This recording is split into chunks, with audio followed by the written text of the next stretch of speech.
Hi, and thank you very much for watching, listening, talking about, communicating, and participating in the Racquet Quest YouTube channel and on our website, racquetquest.tennis. Thank you very, very much for your participation. It's very, very, very important to us.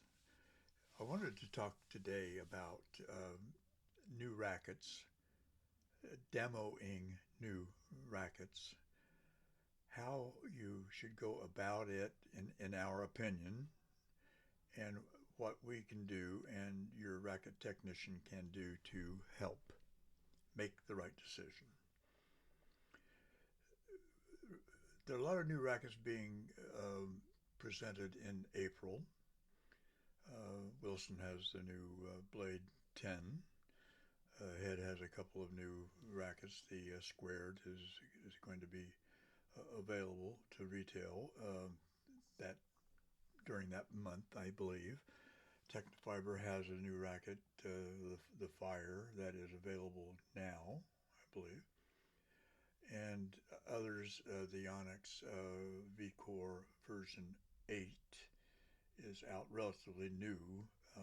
So I'm talking about sort of new rackets, but there are also some that are coming in the next few weeks that are going to be brand new. Um, a story. A client of ours has been for a number of years, has been playing with a racket and string setup for 4 or 5 years. Same one, has about 5 or 6 of these rackets, has them restrung typically before, in my opinion, before they're absolutely due, but he likes a particular feel, and that's when he has them strung. We've talked about him before. I won't mention any names because maybe he's incognito. I don't know, but okay. Very nice guy, so I know he's not in any trouble. but but he contacted us last week. And I think I'd like to try some new rackets, and I said, fine, let's do it. Let's put together some rackets and see what you think. Um, and the reason I mentioned this because there's only one way to do it, and that is we will pick the demo rackets, but they will be prepared as if they were his. Okay, it's absolutely essential. It's essential that if you're going to try to demo a racket and make it presentable to a client, you need to know, number one, what's the client using, what are they expecting, okay, and what can you deliver. And the only way to know that is if you set up the rackets, however many it is, exactly the way of the racket they are playing with. Now, by setting up, I mean the string bed stiffness. If you don't know how to get the string bed stiffness, you probably in the wrong business in terms of demoing and rackets, etc. But nonetheless, racket bed, string bed stiffness, racket flex, racket weight, and inertia. Very, very, very important, all of them. The string bed is going to be a component of the string they are currently using. In this particular case, we had 3 rackets, 16 by 19, 16 by 20, and an 18 by 20, I believe.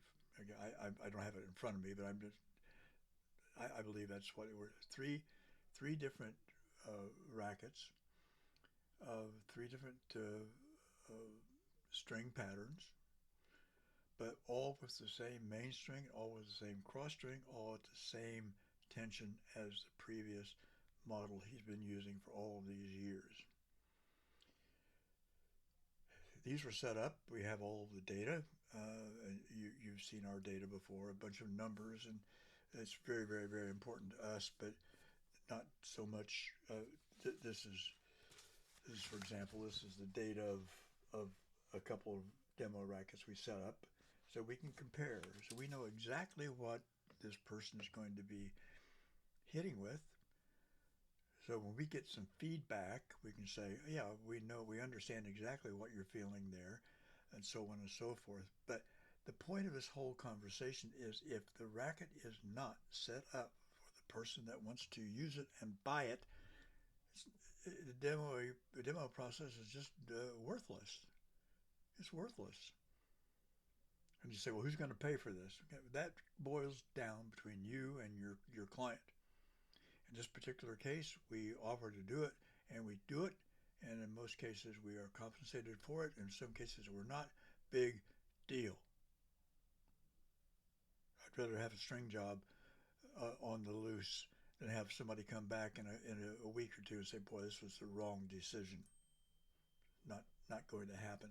Okay, so you deal with that the way you deal with it. Okay, and I'm talking about consumers here too, please. Okay, this is really I'm trying to focus in on the consumer, trying to get them to understand how important it is, so they can take this to their racket technician or the setup or wherever they take it, and have that conversation with them and tell them this is why. I'll tell you why. Because we see a lot of demo rackets come through the world headquarters, and they come from any number of places. You name it, it's probably come from one of these places.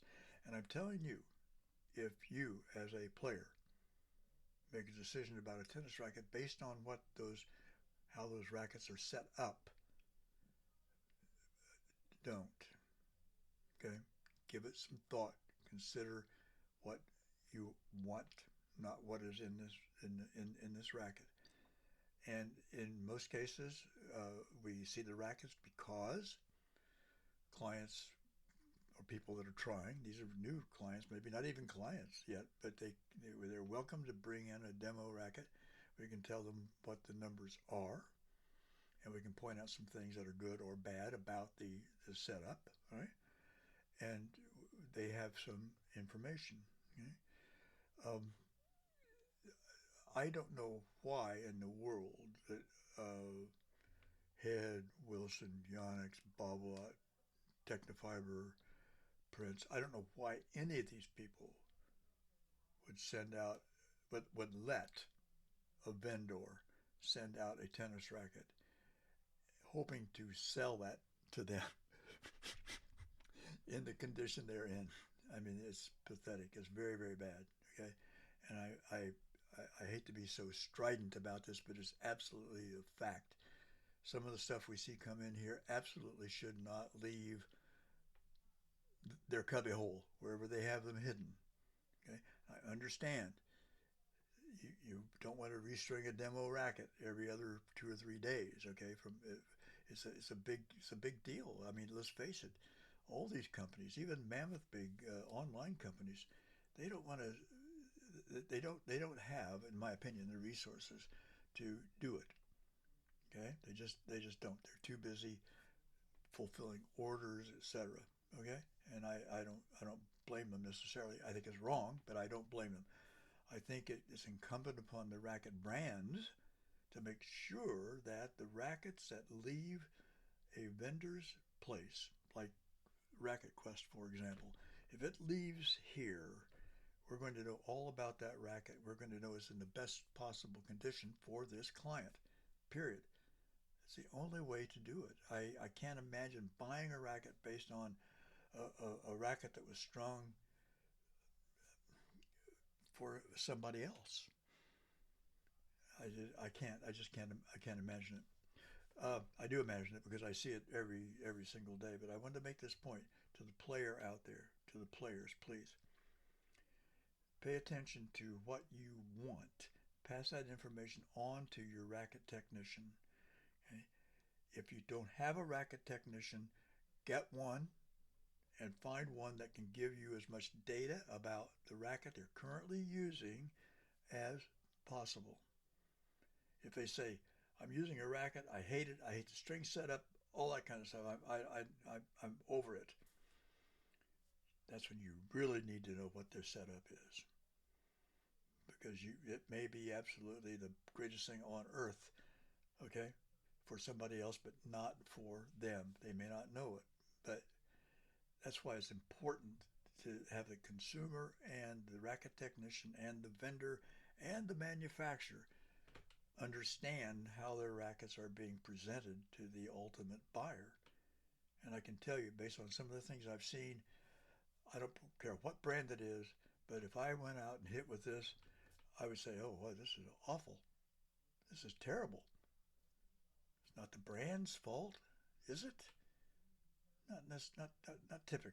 No, not typically the brand's fault. But the brand has to be a little more interested in how that racket goes out for people to play with and hit with. Okay, so that's my position right now because we just did these three for this player. Had some initial feedback. Very, very interesting feedback. I'm not going to go into it right now because no decisions have been made. But after a decision is made, we'll have this conversation again.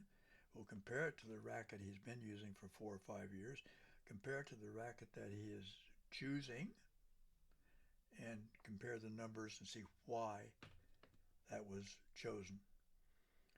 Okay. A lot of people don't care about the numbers. They say, oh, it just felt great. Okay, that's fine. That's exactly what we want to know. What felt great? With our numbers, we can quantify that great feeling in most cases.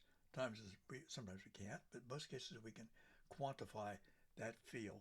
So players, consumers, please be aware that what you're hitting with, unless it's set up for you, you might as well not be hitting with it. Yeah? So there, that's that for today. All right, and I, I have to part with this um, a little bit. Um, the Racket Quest is very, very busy. We do what we do, and we do it the best we possibly can, and it's very, very good in our opinion and in the opinion of our clients. Therefore, we're not able to take on a lot of new clients at the moment, and we make that clear. But we do want people to feel free to contact us about something they may be interested in. Stop by, for example, and we can deal with it. As you know, our position on polyester string is we do not promote it to most people. We do a lot of it for people that use it. We do not do it for someone that comes in with their string that we've never done it with before. Okay, this is polyester string, good brand stuff. For example, it just happened again yesterday. A walk in, not a problem. Great thing. Didn't know us, didn't know him, and I explained it to him. He had three rackets and three different sets of string, and I explained to him why we don't do it for people like this because where he's been having it done, he liked it. I suggest you go back to it. He knows what he's getting. Okay, he knows that he likes it. Fine. He said, "Well, I don't care what it was like." I said, "Well, that's the wrong attitude, especially trying to get something done better." So I say, please, go back to where you're getting it because it's fine. Here's the reason: our end result is going to be different in several ways than what you've been feeling. Okay, we cannot legitimately do that kind of job. We can. We have the stringing equipment like most people use. We can do that, but it's not what we are going to do. I was not being unhelpful. I was explaining our position. I don't think it was well received. That's why I'm bringing it up because if you hear those kind of things, well, wouldn't do this, wouldn't do that, so on and so forth. That is up to the decision of the racket technician because I think if they are a technician, if they do understand what they're doing, they're going to have pretty much the same attitude unless the client coming in for the first time can convince them that um, I don't care what it feels like, and that's not the way to approach it, in my opinion. So please, if you're just starting out with polyester, Um, most people aren't. I got to be honest with you. Polyester is the use of it is waning. Uh, the polyester materials are out there by the ton.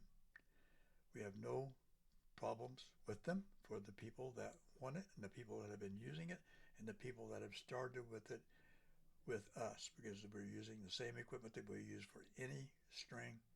Okay, we have the data. We know exactly what it's doing, so that's not a problem. It's the new people coming in that have been using it that gives us some angst, to be honest with you. So anyway, that's it for today. Well, yeah, maybe a little bit too much, but remember, demoing a racket, it needs to be set up for you, and taking a racket in to have it to be strong needs to be set up for you and you alone. And don't go to the racket technician and say, "Oh, I don't care how it feels." Okay, you do care how it feels. We want you to care how it feels. That's why we do it. Okay, we want you to care about it. So please care about it, even if you don't. Tell us, "Oh man, I care so much. I got to have this. I got to have this feel. I got to have this." Tell us that. Okay. Thanks. Bye bye.